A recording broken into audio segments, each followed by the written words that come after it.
sebentar kita akan memuji, memuliakan Tuhan dan menyembah Tuhan. Bersama-sama kita masuk ke hadirat Tuhan dengan kurban pujian, berhiaskan kekudusan. Kata pujian ini, haleluya. Terima kasih Tuhan.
Tuhan. Semua di tempat ini Tuhan, kami boleh datang di hadapan Tuhan dengan korban pujian kami, dengan hati kami, dan waktu kami persembahkan untuk Tuhan. Mari Tuhan, biarlah aku dan kami persembahkan ini tidak sia-sia Tuhan. Kami boleh datang dengan sungguh-sungguh, dengan membuka hati kami untuk menyembah Tuhan, untuk meninggikan Tuhan, untuk memuliakan nama-Mu. Terima kasih Tuhan. Terlebih Tuhan, kami persiapkan hati kami untuk membentuk melalui firman-Mu Tuhan. Bersama hamba-Mu yang sudah bersama-sama dengan kami Tuhan. Biarlah hati kami semakin terbentuk, semakin diperbarui, sehingga kami boleh semakin setia melayani, memuji serta memuliakan nama-Mu Tuhan. Terima kasih karena kami tahu bahwa Tuhan Allah yang menjadi kekuatan kami, jadi sandaran hidup kami, sehingga kami boleh ada di tempat ini untuk menyembah-Mu. Terima kasih Tuhan, melayakan setiap kami untuk memuji serta memuliakan nama-Mu, sehingga pujian kami boleh berkenan di hadapan Tuhan. Terima kasih, kami serahkan doa kami hanya di dalam nama Tuhan Yesus. Haleluya. Yang percaya bersama kita. Amin. Boleh kita lanjutkan. Haleluya. Kita akan puji Yesus kau kekuatan hidupku. Bersama tepuk tangan. Haleluya.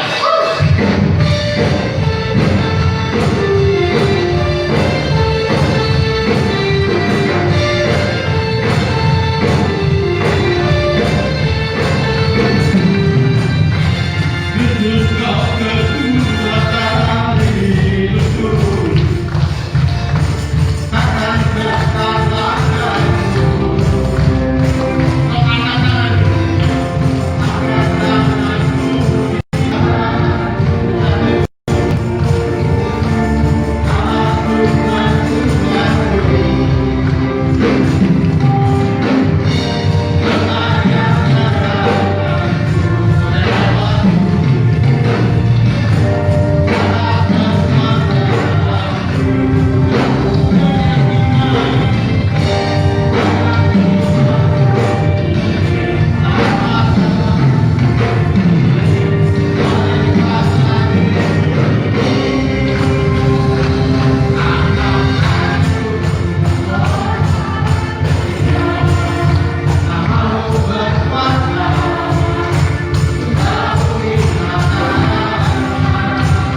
Silakan dulu sebenarnya.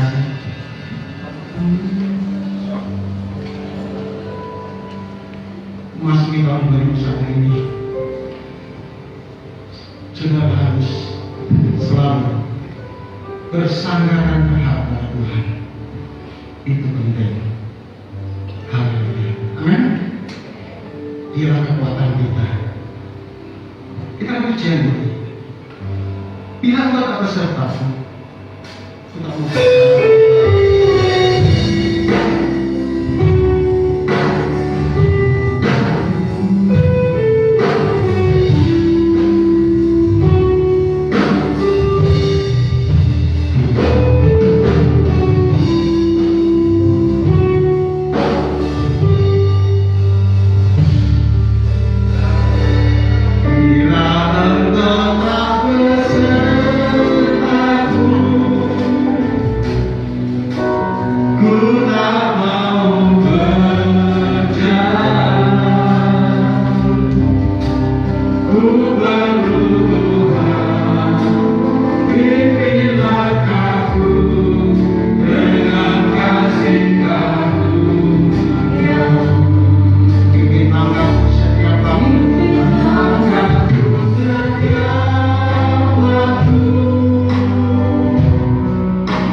Bila engkau terbesar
penyembahan, apapun yang kami lakukan di sepanjang ibadah ini, kiranya berkenan di hati Engkau Tuhan, menyukakan hati-Mu sehingga ibadah kami tidak menjadi sia-sia.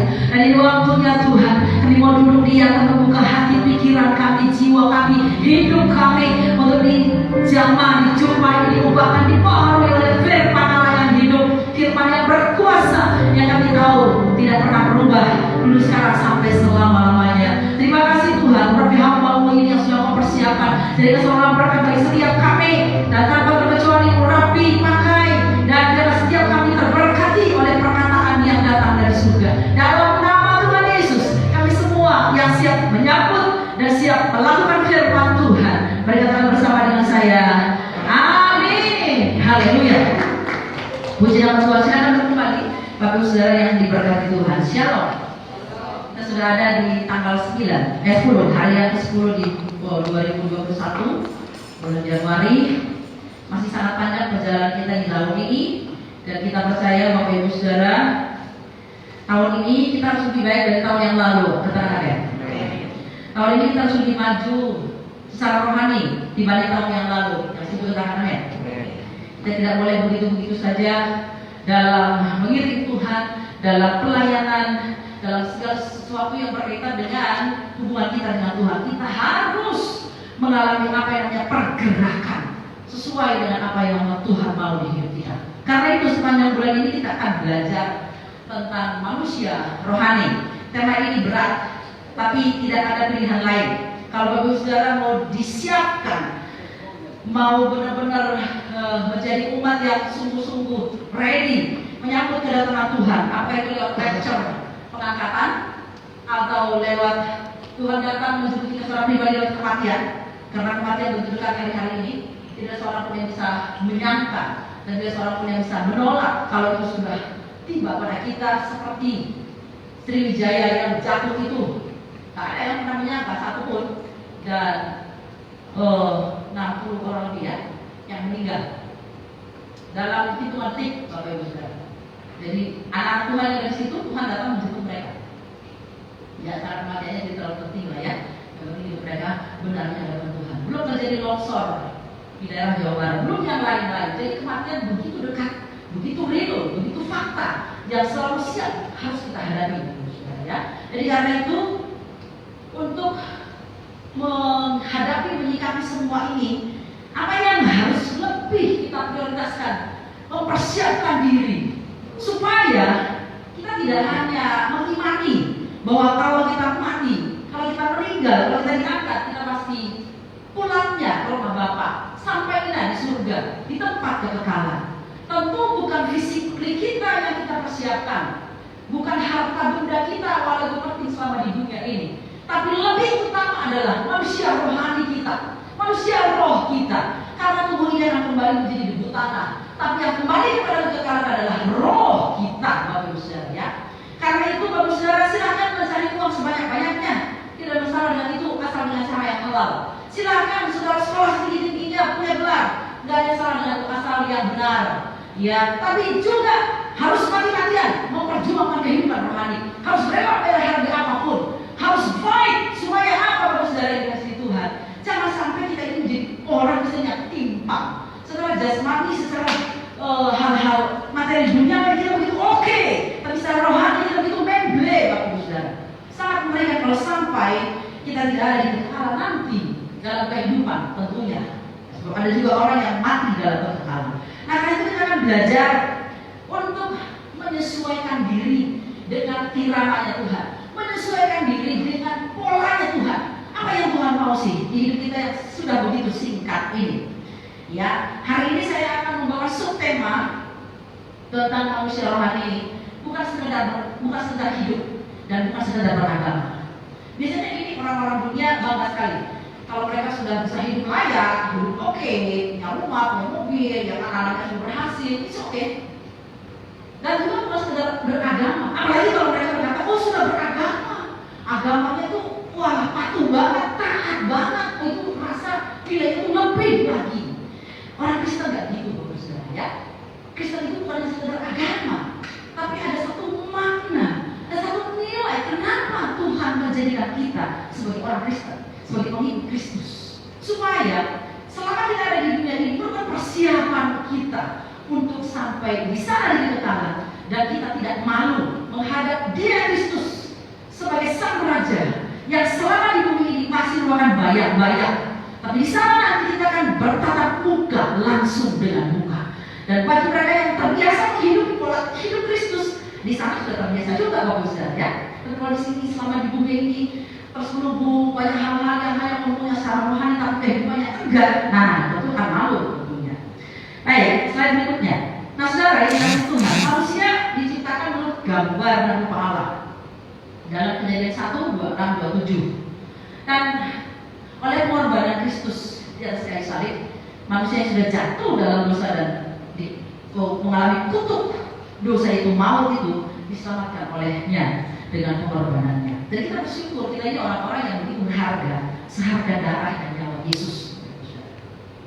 Dan orang Kristen itu dikaruniakan hidup oleh Tuhan di dunia ini bukan sekedar memenuhi siklus kehidupan. Tahu ya siklus kehidupan, lahir, sekolah, besar, bekerja, menikah, punya anak, anaknya dibesarkan, anaknya nanti menikah, punya cucu, mati, gitu ya. Wa inna lillahi wa inna ilaihi raji'un. Hanya segitu aja berputar ya siklusnya Bapak Ibu. Halo, orang Kristen tidak dalam kehidupan yang seperti itu saja. Sebab saya berarti pengorbanan Kristus gak ada faedahnya buat kita, gak ada nilai apa-apa buat kita kalau kita hanya memenuhi siklus kehidupan semata, Bapak Ibu.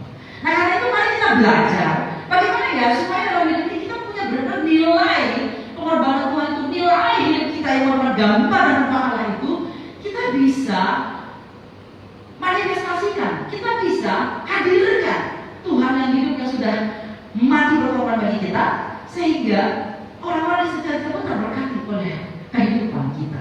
Kita akan baca 1 Korintus pasal yang kedua, ayat yang ke-9 sampai 11, lalu dilanjutkan pasal 3 ayat 1 sampai 3. Kita akan belajar dari surat Rasul Paulus apa yang dia mau katakan tentang manusia rohani ini.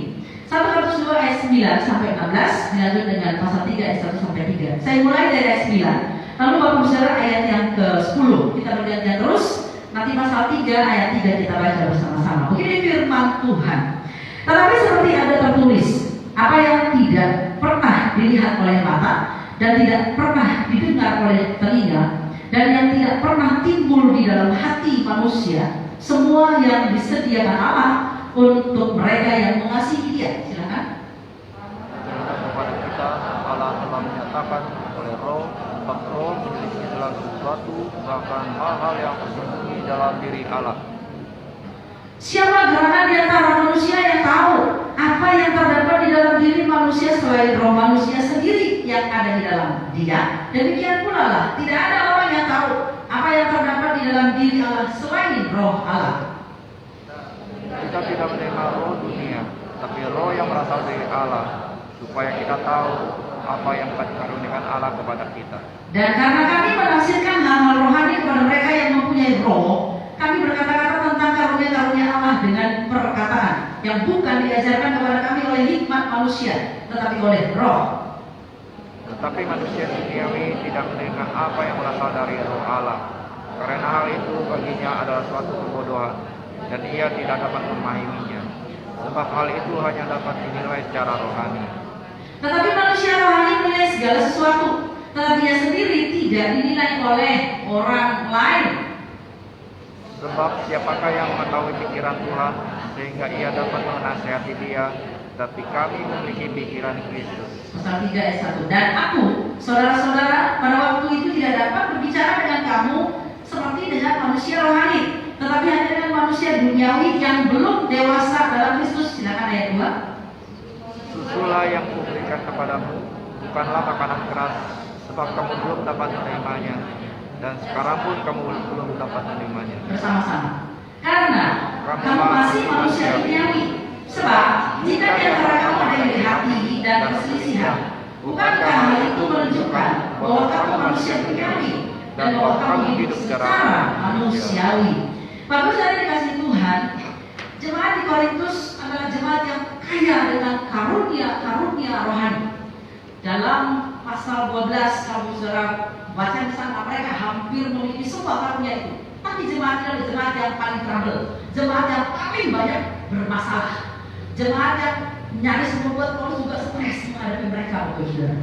Ya, jadi ternyata karunia, keterampilan kita di dalam dunia pelayanan tidak jaminan bahwa kita sudah dewasa rohani. Nah, karena itu kita akan lihat apa yang dikatakan Paulus atau bagaimana Paulus memandang golongan manusia di dalam pasal ini secara khusus yang ada di jemaat di Korintus yang juga harus menjadi pembelajaran bagi kita. Ya, ada 3 jenis atau golongan manusia. Yang pertama adalah, silakan baca 2, 3 ya. Manusia duniawi. Sekali lagi yang keras. Manusia duniawi. Manusia duniawi atau manusia alamnya. Dalam 1 Korintus 2 ayat 14, begini firman Tuhan. Tetapi manusia duniawi tidak menerima apa yang berasal dari Roh Allah, karena hal itu baginya adalah suatu kebodohan, dan ia tidak dapat memahaminya, sebab hal itu hanya dapat dinilai secara rohani. Bapak saudara, manusia duniawi, manusia alamiah yang belum lahir baru, belum di dalam Kristus, belum mengalami perjumpaan dengan Tuhan, mereka ini adalah orang-orang yang tidak dapat menerima roh yang berasal dari Allah.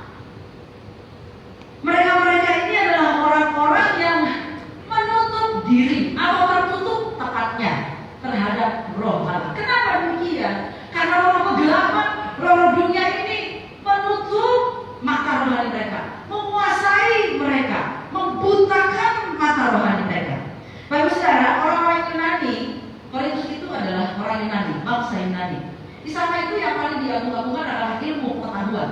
Sebab itu kalau saudara pernah belajar dalam ilmu pendidikan, terkenal yang namanya Aristoteles, Sigmund Freud dan lain sebagainya. Mereka adalah ahli-ahli filsafat yang begitu menjunjung tinggi tentang filsafat dalam kehidupan mereka. Sebab itu di pasal sebelumnya, di ayat pasal 2 ini, mereka selalu meminta, hikmat kami loh lebih hebat, pemikiran kami loh lebih hebat, tunjukkan pada kami bahwa Kristus itu hikmat.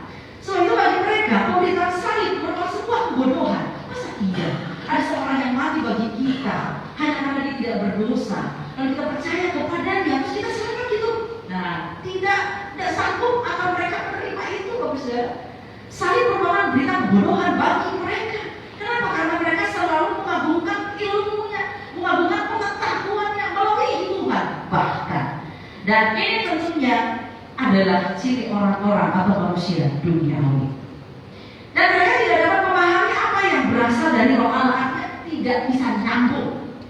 Kalau kita bicara tentang apa itu lahir baru, masuk lagi ke rahim ibu, katanya ibu, katanya aku, Bapak Saudara.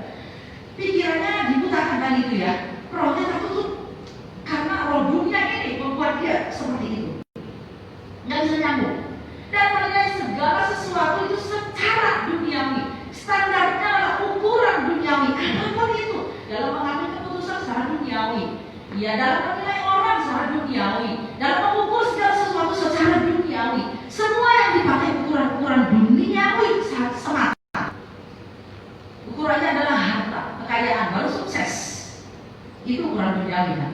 Ukurannya adalah kalau kamu punya jabatan, kalau kamu tenar, kalau kamu terkenal, ya, kalau kamu punya gelar yang sekambrok-kambrok. Nggak ada salahnya dengan itu, Bapak Saudara. Tapi kalau cara kita menilai orang lain dengan itu, nah itu nggak rohani sama sekali. Itu betul duniawi, Bapak Ibu Saudara. Ya, Paulus juga orang pintar. Di zaman itu yang seorang sarjana sudah sangat hebat tentunya, Bapak Saudara ya. Dan itu sebenarnya Tuhan mengizinkan dia, memakai dia untuk menghadapi orang-orang yang merasa diri pintar, yaitu bangsa Yunani. Ya, dan saudara, manusia duniawi atau alamnya ini adalah mereka-mereka yang tidak peduli dengan kehidupan keberdosaannya. Mereka selalu bergelimang hidup, berkubang di dalam dosa-dosa. Mereka nggak pusing, mereka nggak pikir tentang surga, neraka, apa itu. Ya, karena itu nggak pernah disingkapkan buat mereka. Hanya roh Tuhan yang memberitahu kita ada surga dan neraka, dan itu sungguh real. Tapi buat mereka ini, mereka nggak masuk akal, Bapak Saudara. Yang penting hidup di dunia ini puas, hidup di dunia ini tenang, kita bisa melakukan manusia-manusia duniawi. Dan kemungkinan besar itu ada di jemaat Korintus. Dan saya berdoa, semua staf gembala berdoa, semua pengurus supaya berdoa supaya gereja jemaat Raja Wali tidak ada lagi kelompok manusia yang ini. Katakan amin. Tapi kita semua mulai move on, kita semua mulai bergerak, Bapak Ibu Saudara, supaya tidak percuma pengorbanan Kristus bagi kita, tidak percuma pengiriman kita kepada Tuhan, tidak percuma pelayanan kita kepada Tuhan. Ya, yang kedua, golongan manusia yang kedua adalah, baca sama-sama, 2 ayat. Manusia Kristen duniawi. Sekali lagi atas. Manusia Kristen duniawi. Manusia Kristen tapi duniawi. Nah, kita akan banyak belajar di sini, Bapak Ibu. 1 Korintus 3 ayat 1 sampai 3. Begini kata Rasul Paulus. Dan aku, saudara-saudara, pada waktu itu tidak dapat berbicara dengan kamu seperti dengan manusia rohani, tetapi hanya dengan manusia duniawi yang belum dewasa dalam Kristus. Susulah yang kuberikan kepadamu bukanlah makanan keras, sebab kamu belum dapat menerimanya, dan sekarang pun kamu belum dapat menerimanya, karena kamu masih manusia duniawi. Sebab jika di antara kamu ada iri hati, ada perselisihan, bukankah hal itu menunjukkan bahwa kamu manusia duniawi dan bahwa kamu hidup secara manusiawi? Paulus menegaskan ini kepada jemaat di Korintus. Saudara yang dikasihi Tuhan, pada waktu kita sudah lahir baru, ya, pada waktu sudah berjumpa dengan Tuhan secara pribadi, harusnya pergerakan pertumbuhan kerohanian kita itu jelas. Ada progresnya, ada perkembangannya, ada kemajuannya, ya. Tapi ini Paulus kayak nyesek dia untuk menuliskan ini. Ya. Yang pertama, ciri manusia Kristen duniawi adalah lamban dalam pertumbuhan rohani, lamban. Ada penyakit yang serius dengan kerohanian jemaat ini sehingga kita bisa bertumbuh secara normal dalam kerohanian. Tadi ayat 1 berkata, pada waktu itu dulu, berarti ya, itu ditulis dalam bentuk past tense, dulu aku ngomong kepada kamu secara rohani tapi gak bisa karena kamu masih manusia duniawi. Nah, harusnya kan kalau sekarang aku mau ngomong udah bisa dong nyambung. Kenyataannya sekarang aku ngomong hal yang sama gak nyambung juga. Hari itu bisa pakai setahun, 2 tahun, 3, 5 tahun, Bapak Ibu, tapi sudah ada proses waktu yang cukup panjang. Jika Paulus berkata, sekarang pun waktu aku ngomong tetap belum bisa. Kamu masih manusia duniawi. Sedih banget. Kalau ada seorang tua, ya, sebuah keluarga, punya anak, lahir bayi, tentu mengharapkan bayi ini akan menjadi anak-anak secara fisik bertumbuh baik, secara gerak motorik bertumbuh baik, ya. Setelah 10 tahun sudah bisa mandiri, bisa ambil baju sendiri, bisa makan sendiri. 15 tahun udah lebih lagi, Bapak Ibu Saudara. Ada kemajuan, jelas gitu. Ya, tapi kalau kemudian anak ini udah 15 tahun, 20 tahun masih dipakai baju, masih disuapin, something wrong ini. Kayak cantik, Bapak Ibu Saudara. Tadi itu ditemukan oleh Paulus di jemaat Korintus secara kerohanian.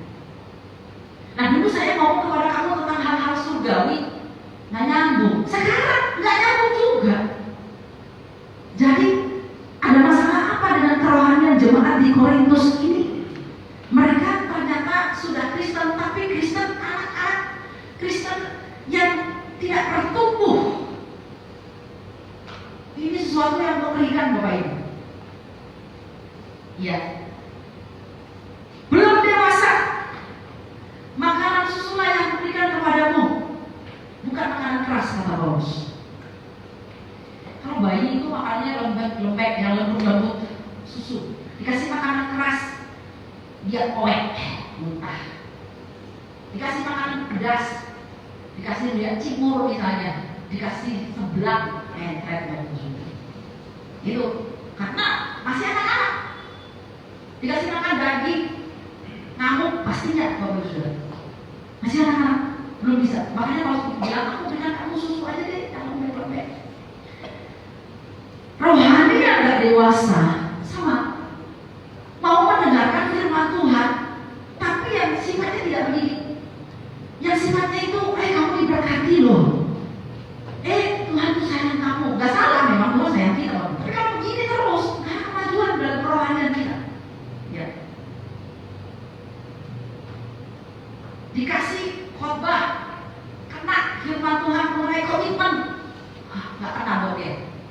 sama anak bisa ngambek saudara. Kata firman Tuhan yang bicara pengorbanan, yang bicara pemuritan, yang bicara pembinaan, yang bicara penyerahan hidup kepada Tuhan, nggak bisa dia, nggak bisa. Ya, kenapa? Masih anak. Nah karena itu Bapak Saudara kita boleh cek kembali kerohanian kita. Siapa yang tahu pertumbuhan kerohanian kita? Ya kita dan Tuhan. Bapak Ibu Saudara, saya pribadi dan Tuhan. Orang lain silakan menilai, ini belum tentu juga benar penilaian mereka. Ya, tapi dari buahnya pastinya akan kelihatan tentunya ya. Dari karakternya pastinya akan kelihatan. Paulus berkata, kalau di antara kamu ada iri hati, selalu membandingkan diri dengan orang lain, membandingkan istri dengan istri orang lain, membandingkan suami dengan suami orang lain, membandingkan anak-anak dengan anak-anak orang lain, gereja kita dengan gereja orang lain, semua dibanding-bandingkan. Iri itu juga tak bisa melihat orang senang, dia melulu, dia melulu. Bapak Ibu, kadang-kadang orang yang iri itu berkompetisi secara tidak sehat. Kalau dia tidak iri hati, dia akan berkompetisi secara baik, secara sehat pada jalurnya. Tapi enggak, orang yang iri hati nggak bisa begitu. Yang penting apa yang dia mau dia dapat. Mau modus kek, modal dusta ya, mau apa kek, nggak pusing. Ini Kristen tapi duniawi, cara-caranya duniawi, Bapak Ibu Saudara. Dia nggak punya lututnya berdoa kepada Tuhan. Dia nggak punya penyerahan kepada Tuhan. Dia nggak tanya Tuhan. Tapi selalu pakai pemikirannya, pakai cara-cara manusiawi. Kristen tapi duniawi, nggak dewasa. Hidup dalam perselisihan. Senang sekali yang namanya mengumbar, mengekspos sesuatu yang memicu perpecahan. Semacam ada roh perpecahan di dalam ini. Itu terjadi di jemaat Korintus. Mereka berkata, kami golongan Paulus, kami golongan Apolos. Yang satu berkata nggak mau kalah, kami golongan Kristus. Siapa yang melawan? Wah, semua merasa diri hebat, Bapak Ibu Saudara. Sampai Paulus berkata, memang kami ini siapa? Kami cuma pelayan Tuhan. Ya, semua yang memberi pertumbuhan dan dimuliakan itu Tuhan sendiri. Tapi jemaat ini bisa nampak itu, Bapak Ibu. Tergantung siapa yang bisa menyenangkan mereka. Tergantung siapa yang bisa membuat mereka nyaman. Kesanalah mereka berpihak. Jadi terpecah jemaat itu. Manusia ini duniawi. Kristen golongan ini paling banyak bergumul dengan dirinya sendiri, bergumul dengan egonya, karena fokusnya dirinya, Bapak Ibu Saudara. Karena beres, gampang tersinggung, gampang marah, gampang ngambek. Di rumah dengan ini berselisih melulu, maunya dia makan sendiri. Kristen duniawi, nggak nyampe pikirannya dengan pikiran Allah, Bapak Ibu. Emosinya yang lebih besar. Fokusnya pada hal-hal yang menyenangkan dirinya. Ini Kristen duniawi. Nggak dapat sesuatu marah, terus nyecal, terus maksa. Apalagi kalau itu bicara mengenai haknya. Itu yang terjadi. Dan kita harus akui seringkali kita masih ada dalam posisi ini, Bapak Ibu. Tapi mari kita, saya termasuk juga, jangan putus asa. Kita harus bergerak terus. Tuhan menolong kita supaya kita nggak di sini terus. Karena Tuhan masih sangat sedih. Orang tua sangat sedih melihat anaknya yang nggak bertumbuh. Orang tua nggak menangis melihat anaknya sudah 20 tahun, tapi berdiri saja nggak sanggup. Buru-buru berjalan, Bapak Ibu Saudara, masih disuapi, pasti orang tuanya nangis. Udah dicari kemana nggak sembuh-sembuh. Saya pikir Tuhan nggak nangis, Yesus nggak nangis, lihat kita nggak bertumbuh. Begitu terus, Bapak Ibu Saudara. 3-4-5 tahun lalu cara kita menghadapi masalah emosi selalu fokusnya kepada kita. Hari ini tetap sama. Paulus berkata, dulu aku nggak bisa nyambung, sekarang tetap nggak nyambung. Ini kamu ada apa sebetulnya? Karena itu ayo jadikan 2021 sebagai pergerakan rohani cepat, Bapak Ibu. Ayo cepat. Karena Tuhan itu pergerakannya cepat. Jangan kita terlambat, jangan kita tertinggal. Terutama dalam hal rohani. Kesan anak-anak itu mesti ditanyain, udah baca kita belum? Udah doa belum? Udah saat teduh belum? Ke gereja enggak? Ditanyain terus anak-anak. Tapi Kristen yang sudah dewasa nggak begitu, dia bisa mandiri. Dia tahu dia kapan harus berdoa, dia tahu kapan dia harus puasa, dia tahu kapan dia harus menyembah Tuhan, dia tahu menghindari dosa, dia tahu membenci dosa. Nggak perlu diingat-ingatin. Dewasa, Bapak Ibu. Kan itu yang menjadi visi GBI Raja Wali, jemaat yang kuat, nggak harus dewasa, berbuat nggak harus dewasa Bapak Ibu. Mari kita move on. Kita tinggalkan manusia duniawi. Saya nggak mengatakan manusia jasmani tetap masih ada Bapak Ibu, tapi jangan duniawi. Kristus itu orang surgawi turun ke dunia dan dia mendunia, tapi tidak duniawi. Pola pikirnya, cara pelayanannya, cara menangani masalah sama sekali tidak duniawi.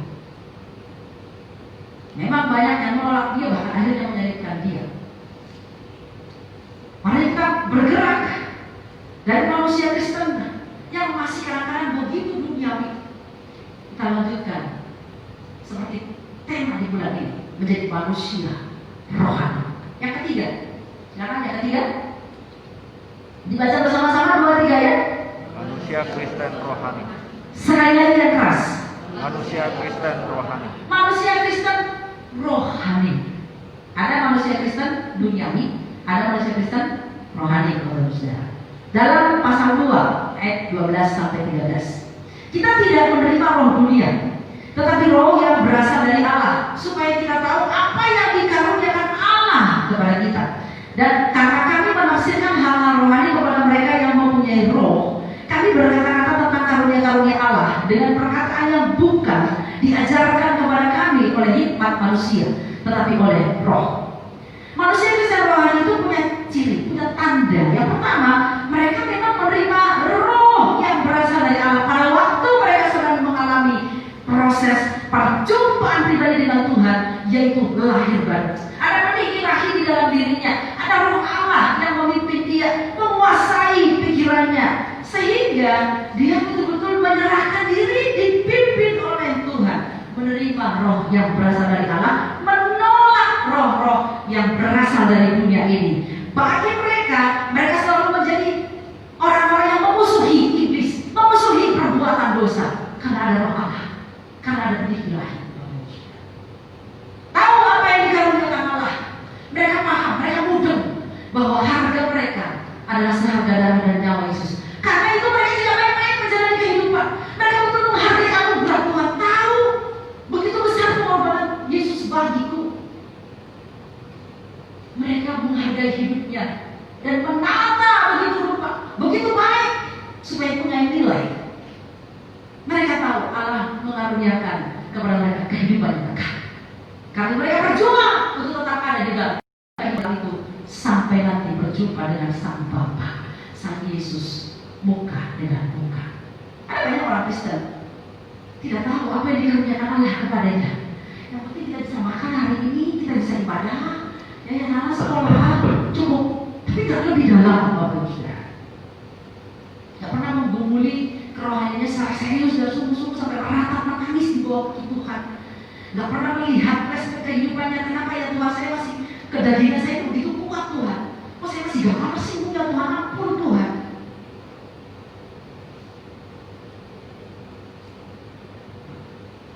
Mereka memahami hal-hal rohani, tahu memilih menu yang sehat bagi kerohaniannya. Mereka bisa pilih makanan rohani mana yang membentuk karakter mereka. Mereka memang masih mendengarkan firman Tuhan mengenai mujizat, berkat, kesembuhan dan yang lain, yes. Tapi mereka lebih fokus kepada bagaimana karakter mereka dibentuk oleh firman Tuhan, bagaimana mereka bisa berkorban untuk pekerjaan Tuhan, bagaimana mereka bisa mematikan kedagingannya. Itu yang mereka inginkan Bapak Ibu. Ini sudah dewasa. Dan mereka selalu haus dan lapar akan Tuhan. Ya.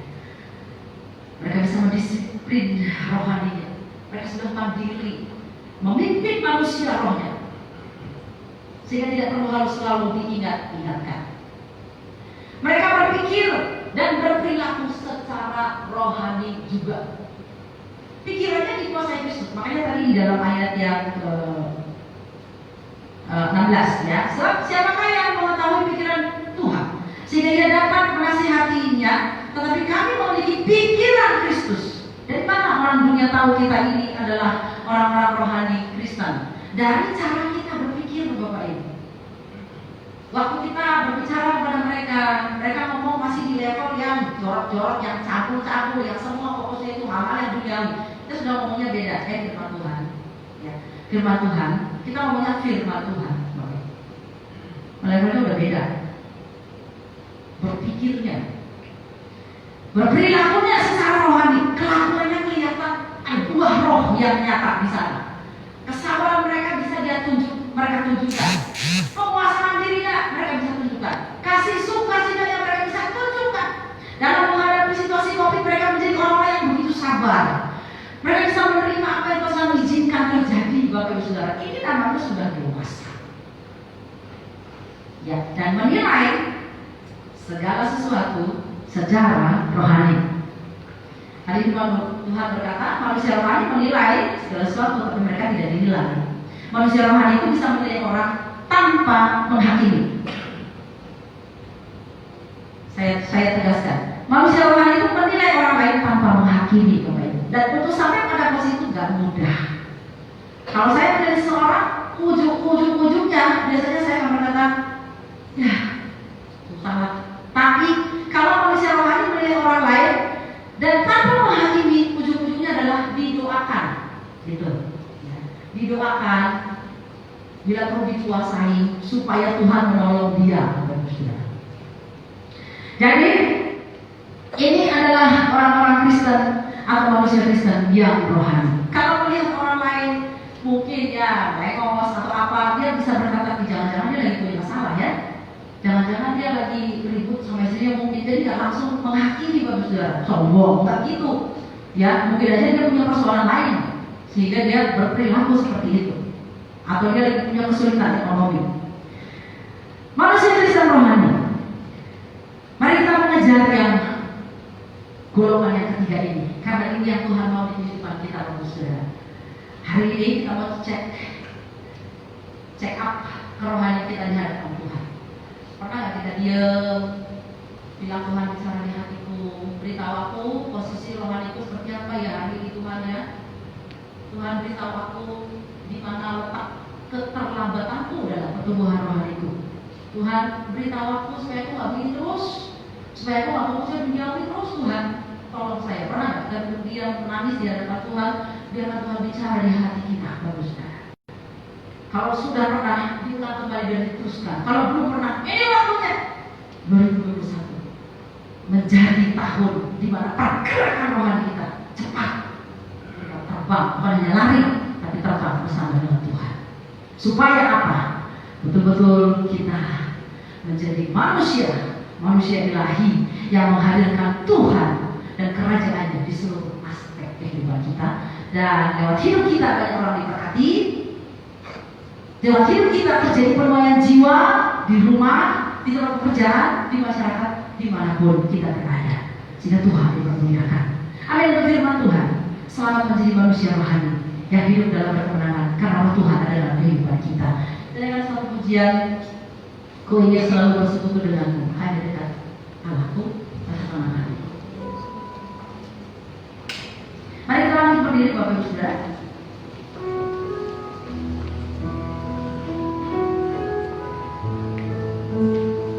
Terima kasih Yesus, haleluya. Bawa kami terus lebih dekat kepada Tuhan. Biarkan Roh tinggal dalam hidup kami. Hanya dengan Allahku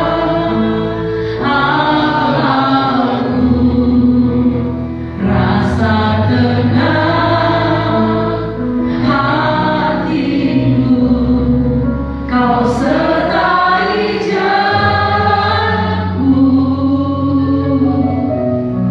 sepanjang hidupku. Hanya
mungkin mereka terpapar COVID, hamba-hamba Tuhan, anak-anak Tuhan, oh darah Yesus membasuh, menyucikan, membersihkan segala virus dari tubuh mereka. Karena mereka hidup bagaimana menjaga hidupnya ya Tuhan.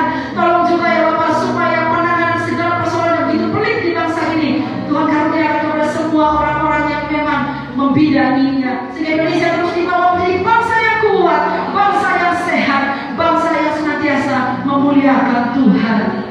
Terima kasih Bapak yang menuntut semua tenaga medis yang ada. Tuhan tolong mereka, Tuhan lindungi mereka, dan mereka juga boleh senantiasa dalam keadaan tubuh yang sehat dan kuat untuk menangani setiap pasien-pasien yang ada.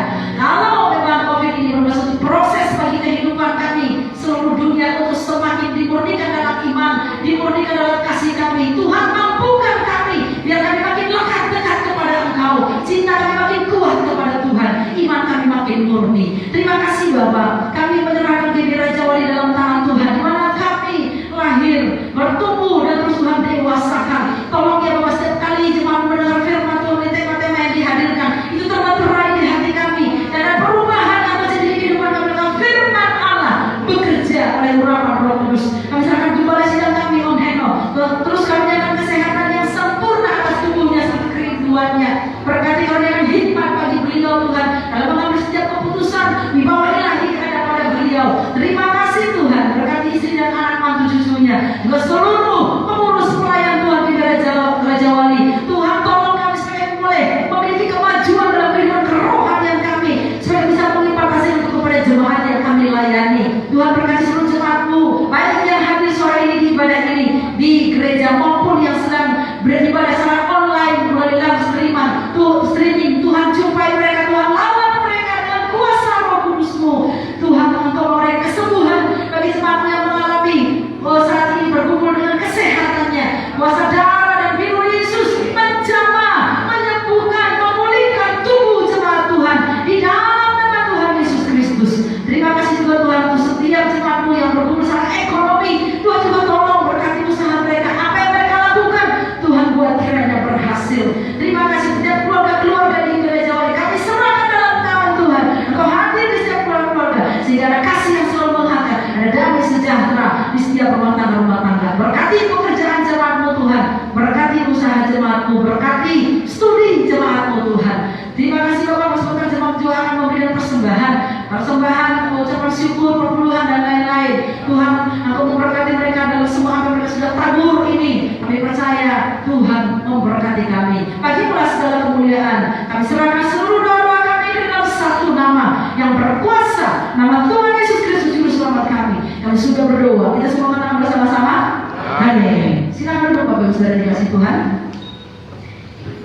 Ya, batas pekan di GBI Raja Wali.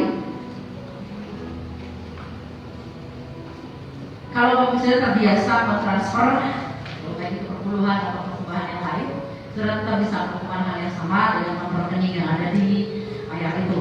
Ya, tapi kalau memang memberikannya di kotak persembahan pun, nanti pada saat keluar juga ada kotak perpuluhan juga adanya. Atau mungkin mau ikut bekerja sama dalam dukungan dana melalui pelayanan PMAS atau misi, PI misi maksud saya. Saudara juga bisa lihat rekening dari sana dan bisa ikut berpartisipasi. Ya, pengumuman yang lain adalah ibadah kita berjalan seperti biasa minggu depan jam 7.30 pagi dan jam 6 sore. Apabila ada perubahan karena mungkin ada peraturan baru dari gubernur, nanti segera akan diumumkan di grup di mana saudara ada di grup jemaatnya. Oke, lalu WBI karena belum memungkinkan untuk bertemu di gereja secara onsite, maka ada ibadah melalui Zoom, via Zoom. Pada Jumat ini tanggal 15 Januari pukul 18.30 nanti linknya akan di-share kepada ibu-ibu ya. Jadi ayo kita tinggal duduk di rumah, kita bisa menikmati firman Tuhan, bisa punya penyembahan dan gak lama, cuma 40 menit mungkin ya. Ada ibadah juga setiap Sabtu pukul 18 di sini ya, secara onsite. Anak muda yang berjiwa muda mari ikut. Dan untuk remaja pukul 10 pagi hari Minggu selalu diadakan. Dan untuk ibadah sekolah minggu masih online. Jadi setiap minggu mereka ada cerita-cerita yang baru Biasanya sih kayaknya jam 8 ya di YouTube ya. Nah, silakan Bapak Saudara yang punya anak, punya ponakan, punya cucu, supaya anak-anak juga bukan hanya lihat SpongeBob dulu ya, tapi mereka juga mendapatkan asupan rohani, supaya rohani mereka juga bisa kuat di dalam Tuhan.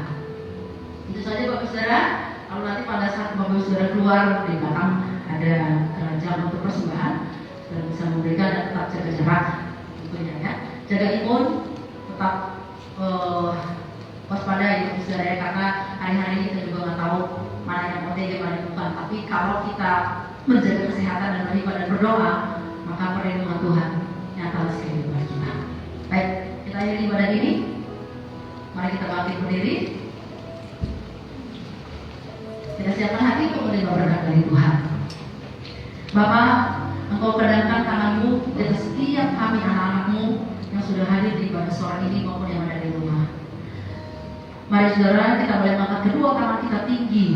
Siapkan hati untuk menerima berkat daripada Tuhan.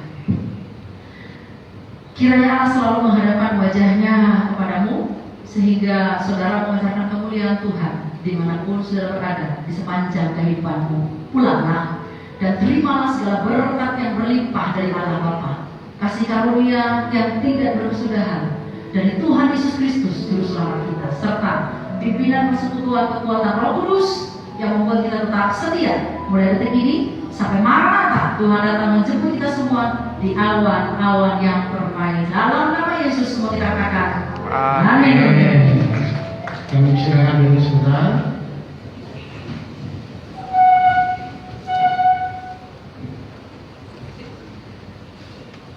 Yang paling belakang boleh pulang dulu, jaga jarak, tetap jaga jarak ya. Haleluya, terima kasih. Tuhan memberkati.